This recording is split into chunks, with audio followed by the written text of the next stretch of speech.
Alright, here's my next project. Got a logo going on right there, and then some lettering across there. Another logo down at that end. Sam's gonna come right now and take that antenna off for me so we can start rolling. Check out this cool mural.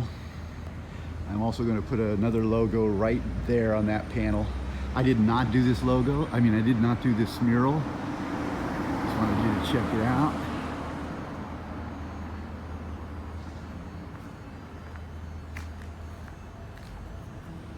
Pretty awesome.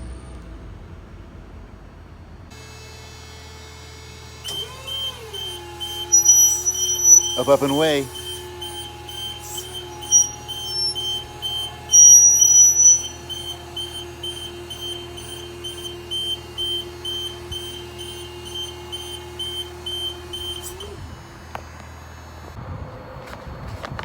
Tough part about a 34-foot pattern is getting it solid and secure while you're moving your lift. So I have to figure this out how it's going to happen. So I'm going to have to anchor it with duct tape on one end. I got the little clips to hold it, but fortunately it isn't super tall, but we'll see if I can make it work. Well, it's going, but it's slow going, and the wind's starting to pick up now. So, and this lift is pretty limited because of we're just limited because of the ground is so uneven. It had to have those outrigger type lifts. So I'm kind of have to do the best I can with what I got. Let's see. Oop, wrong way. It's that way. And also I'm learning the lift too. So there we go. Moving along. Show you what I'm doing. Now I put a clip on. Oh, I gotta so I pop off some duct tape. Pop off some duct tape. Put it on the railing of the lift. Sorry, you're just seeing my face right now. But it's tight. It's a tight little basket. Okay, I'm gonna put a few of these out like that. Then I grab this. I got one of these clips to clip the pattern, and I just keep rolling it like that. And then when I get to a certain point, I'm just gonna double check my measurement. Coming off 7 inches off of this lip. It's starting to creep down a little bit, but 1/8 of an inch, I don't think anybody's gonna see at this height. I just put my tape. Top and bottom. And then I just put the clip on my pants here, and then I put the clip back up. If it was really windy, this just wouldn't happen. Keep moving. Okay, I got to the end of the left side. I'm gonna take this whole edge off. I just don't want the wind blowing this thing off. That'd be a real nightmare. I'm just take this whole edge off right here. This is the wind don't catch behind it. And since I gotta move the lift and it's on the truck and trailer, let's see, three times, I'm gonna go ahead and start pouncing as much as I can from left to right, so that so that part of it's done. So, this is just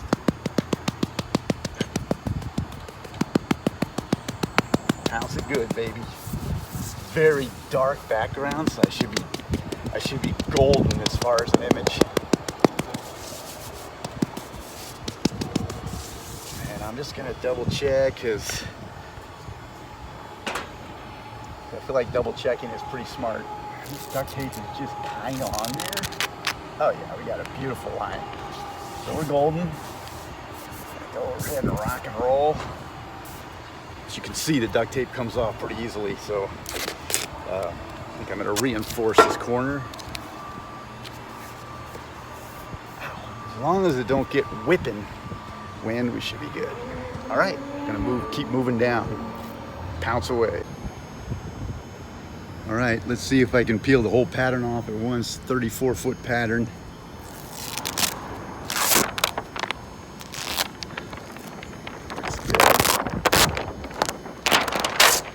Looks like the wind's gonna do it for me.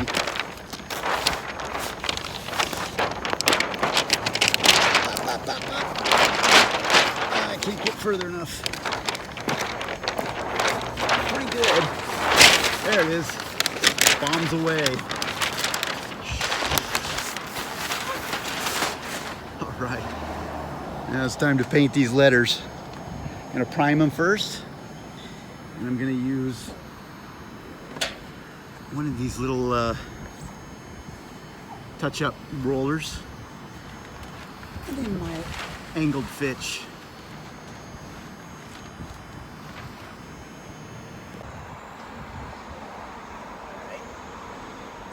I'm just using the Zinsser oil-based primer to dry pretty fast. You wouldn't normally use my Chromatic.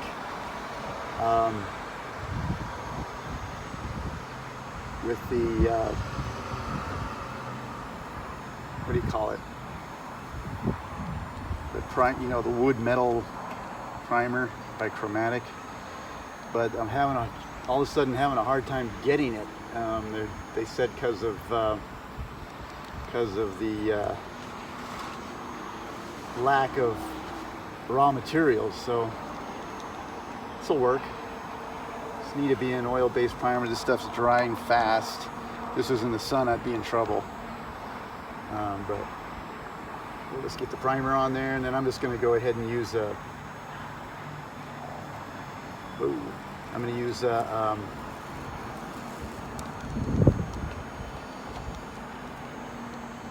Just going to use. What do you call it? Can't think while I'm doing this. I'm going to use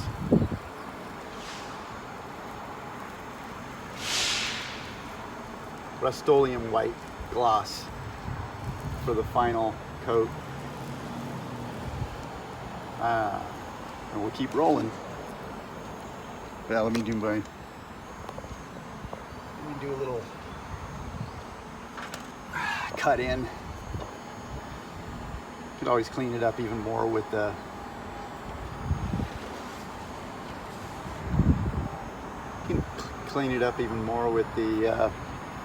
final white.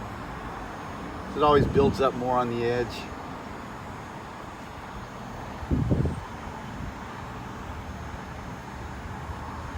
You get the idea. Okay, it took me about an hour and a half to get about halfway.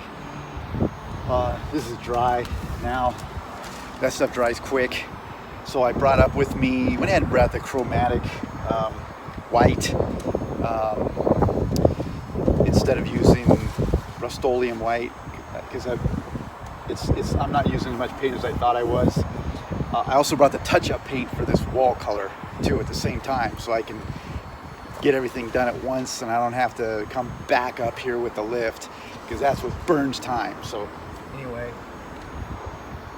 the top and final coat of white will go a lot faster. Number one is because it's a lot thinner for viscosity of paint, and also we've already got white down, so it should roll pretty quick. And I'm just going to do the exact same. I'm just going to do the exact same treatment I did with the primer. So I'm going to roll it and then come back and cut in with the same exact brush. So this should go a lot faster, and it's going to be a really super solid opaque white because of the stain blocking Zinsser primer. So it should really pop. I mean, right now we're in the shade. The sun's coming around the bend. It's about noon now. It took me an hour and a half to get to halfway, a little over halfway, like 2 letters more than halfway. So once I finish this, I should be able to knock out the rest of this, and this portion of this signage will be done. The wind got so bad it really affected the audio, so I'm just doing this voiceover. I'm just basically explaining that it took 4 hours to do that lettering, and then I'm just going to show how I'm getting set up for the next logo. This is the front of the building, and I'm just showing that the lift is right there and the logo is going right there.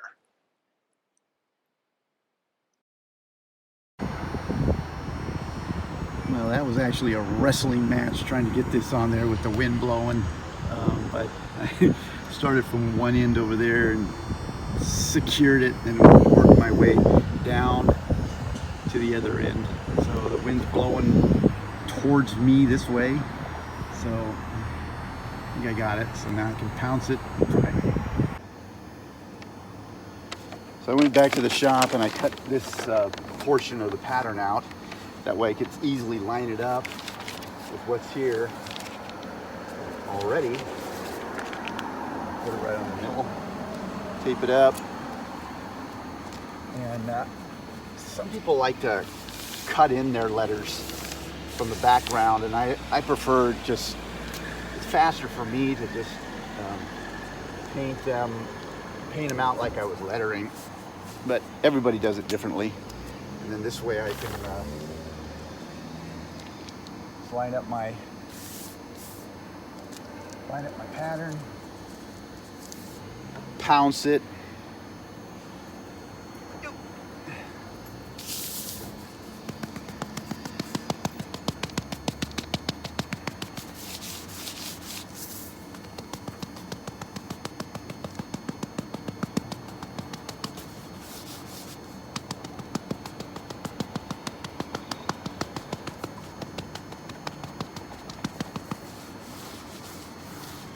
Check it.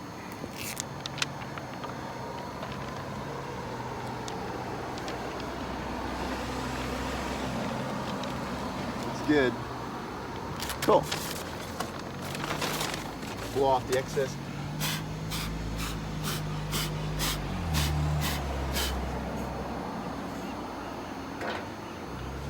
Prime it. And I'll paint the other portions of the sign. I gotta still do the white top coat of the other lettering. Then once I've done that, this will be dry and ready to do the top coat. So I'm going to go ahead and use on the lettering on this red, I'm going to go ahead and use my Chromatic wood and metal primer. It's a fast drying primer because I know how this works, and I know that I'm going to be able to I know I'm going to be able to top coat this very quickly.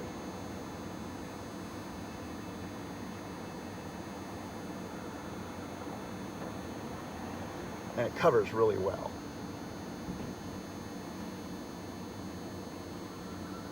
All right, so I'm shaky this morning. I just got here, just got started. Tell I'm shaky, I had a cup of coffee, so I just kind of got to settle down and get in the groove. But we'll get it. I'll just go away from the line a little bit. And then when the coffee wears out, that's the problem with coffee. Gets you a little jittery. So, okay, you know what I'm doing from here. All right, so jitter's kind of weighing away a little bit. And so I got everything. That took about 15 minutes.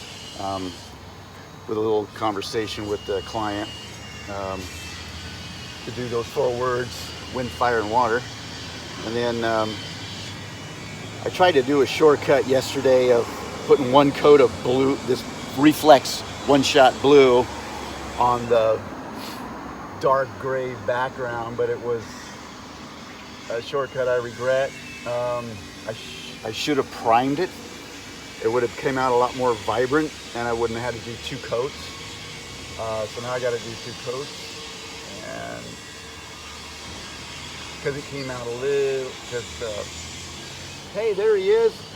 Good, Sam. How you doing? All right.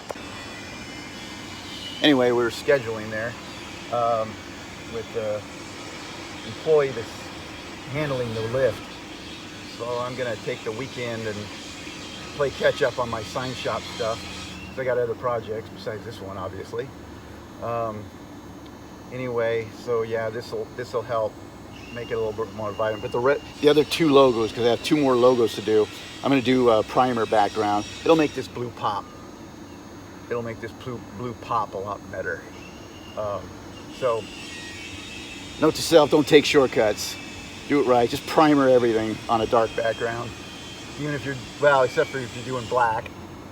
Now, the only time I might not have done that is if there was a lot of white added. But still, it's not worth it. It's just gonna take a few minutes to do this anyway. They're geometric shapes, for crying out loud. So, yeah.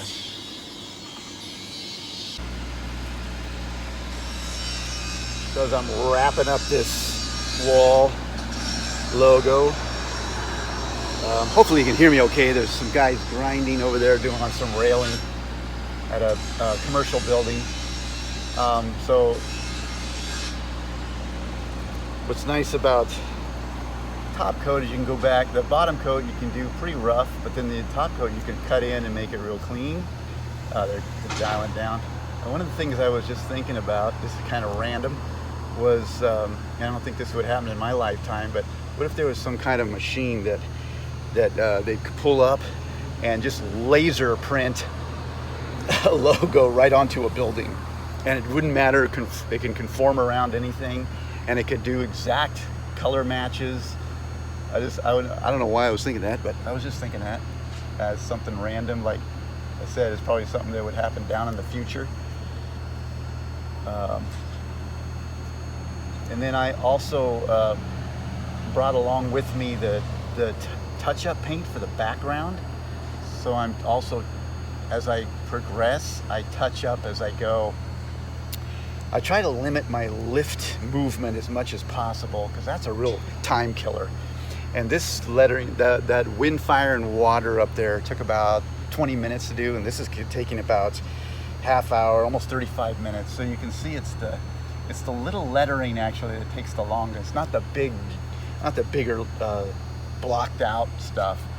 And it's interesting because no matter, if the letter's 2 inches or 3 inches, it still takes the same amount of brush strokes, pretty much. I mean, I realize that there's a little more length that you're going around, but it takes just about the same amount of time doing, the same exact sentence in 4 inch as it would in 3 inch, let's say. Just because of you gotta take one stroke at a time, right? You just try to make the best of your strokes, so you're doing as little painting as possible. Because this stuff's all about time. You want to make the best use of your time and be the most efficient. So you're always trying to figure out ways to make that happen.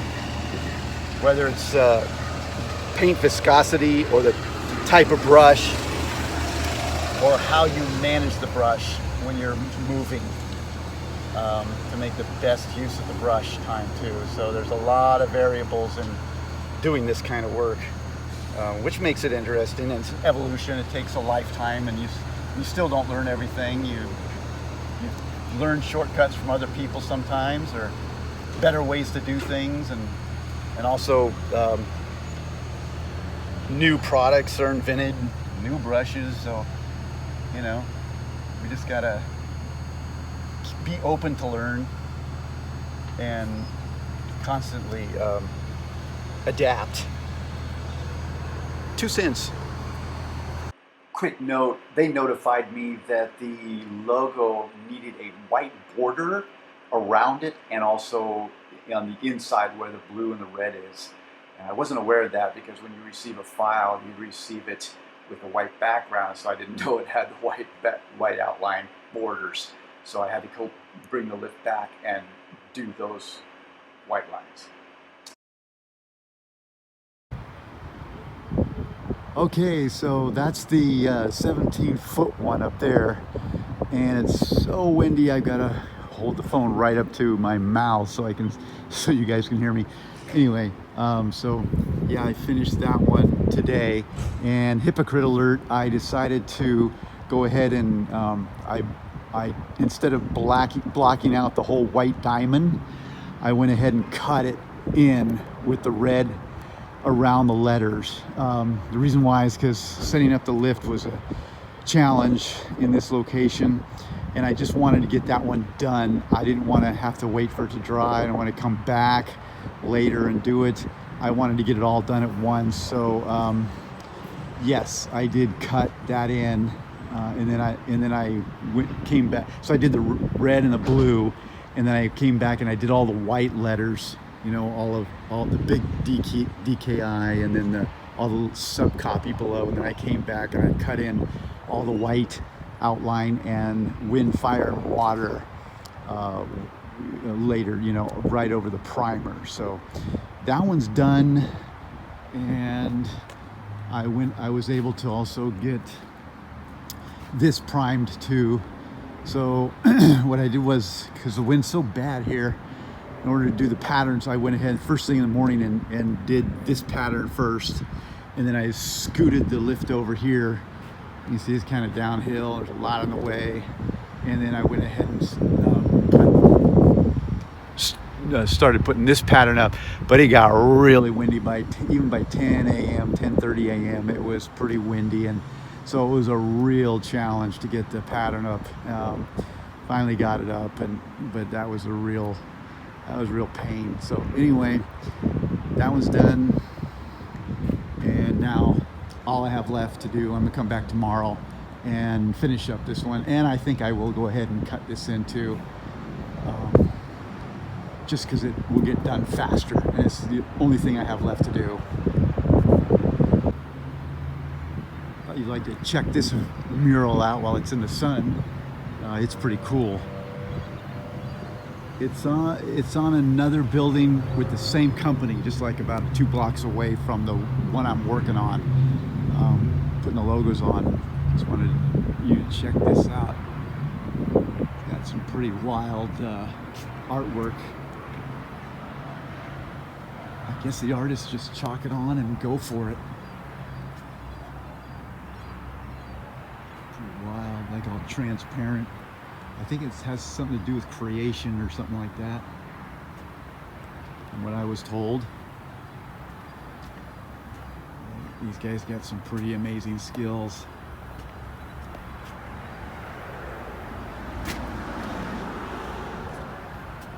The transparency looks cool.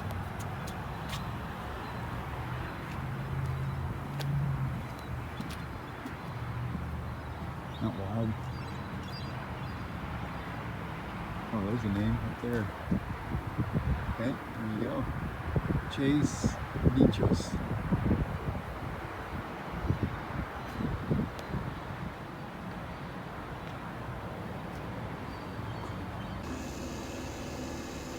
So figures this next day is a totally calm, mellow wind day when I don't have any more patterns but this one to do, little one. And they say, and you just never know here, man. You just never know what kind of day you're gonna get. So this is 9 o'clock, 10 after 9 in the morning. By this time, the wind was already starting to kick up yesterday. That's when I was doing those big giant patterns.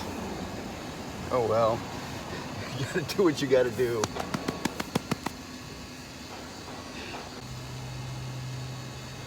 Okay, make sure you fill up your chalk box with powder. I was really down to my last little bit. Got an image. I'll put my glasses on and let's start rolling. So I'm just going to go ahead and cut in the red, and then I'll do the blue, and then come back and do all the white afterwards. By the time I get to the end down there, this red and blue are going to set. They're not going to dry, but they're definitely going to be they're definitely going to tack. So let's see, can you see me? No, I'll just go down here. Okay, so I'm just going to cut it in with this 2-inch. This is nice with a simple design like this. You know, simple words, I can just cut right up to them. And if I go into the letter a little bit, I'll fix it when I do the letter.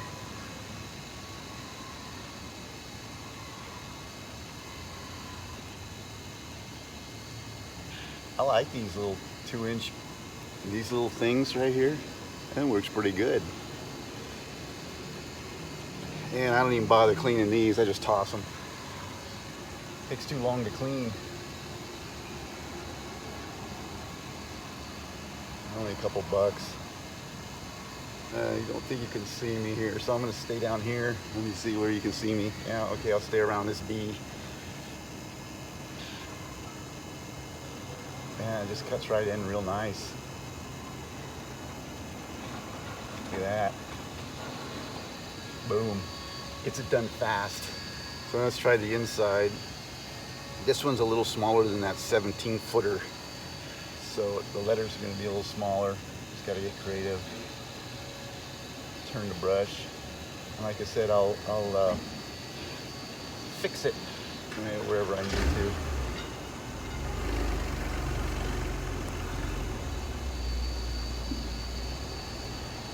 Like that. That's what's nice about these angle brushes. I always use angles. Angle brushes are the only ones I use because you can do this kind of work. Spin it around and boom, like that. Yeah, keep rolling. All right, well that completes this project. This took me from 9:15 to about 11:45. So what's that? About 2.5 hours, something like that. And first thing I do is when I get the job, I ask the client for the touch-up paint, the wall color. Normally they do have it, and sometimes they don't. You have to just do a color batch, do the best you can. But fortunately, this building was just freshly painted, so that made it really nice because it really blends in. And then I went back and just touched up all my letter ends and any drips and things like that, because definitely you'll always get drips. If you don't need to touch up the letters, you'll always get some kind of drip in there. So anyway, that'll do it for this project. Hope you guys enjoyed the video. Happy painting!